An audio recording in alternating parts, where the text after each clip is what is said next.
Hello friends, welcome back to my channel. आज मु सिलाई करदेवा केतटा ब्लाउज आपण मानक देखिबी। ये जो तीनटा ब्लाउज रोची ए तीनटा ब्लाउज गोटे मापर गोटे लोकर ए तीनटा ब्लाउज। तो फास्ट आम रेडटा देखा। एटा आमर रोची प्रिंसेस कट रो फ्रंट नेकटा स्क्वायर शेप रो रोची और बैक नेकटा राउंड शेप रो रोची।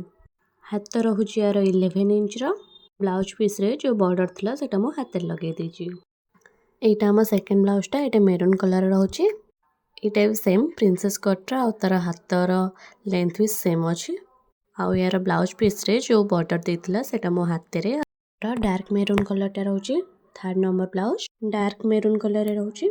आउ एथिरे ब्लैक कलर रो कॉम्बिनेशन भी अच्छी जोटा बहुत सुंदर देखा जाउची। ए भी सेम हमर प्रिंसेस कट रोची। तार हाथर लेंथ भी सेम अच्छी आगर जेते थिला। आउ ए तीनटा जाकर बैक हुक ही रोची। हुक भी कंप्लीट हो जाए।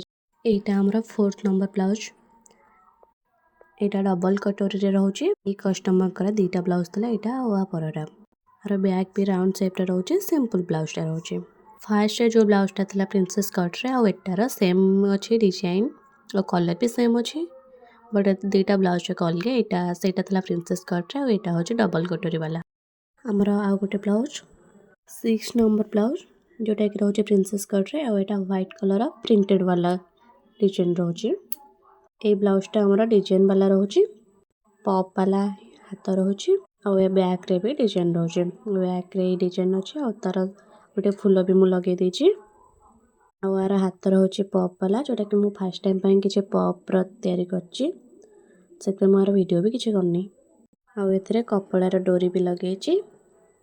एटा पर्सनल मोर फेवरेट। रही गला हमर छटा जाक ब्लाउज। एबे आमे सब को रखी दबा। को ए ब्लाउज गुड़िका केपर लागला आपण मते कमेंट करके जणाइबे।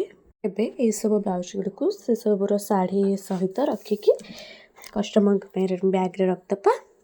मो पाखरे एबे जत्ति की साड़ी अछि से साड़ी भी मु आपन एबे देखे दउची को साड़ी रो को ब्लाउज। एबे सब रेडी हो जाइछि कस्टमर नबा पे। Thank you for watching guys. Please subscribe my channel. एटा रोची एटार ब्लाउजटा मु करनी और जतले करबी आपन सह निश्चिंत शेयर करेंगे। यही पर्यंत वीडियोटा देखिथिबारु थैंक यू गाइस। और मो चैनल को सब्सक्राइब भी कर दियंतु।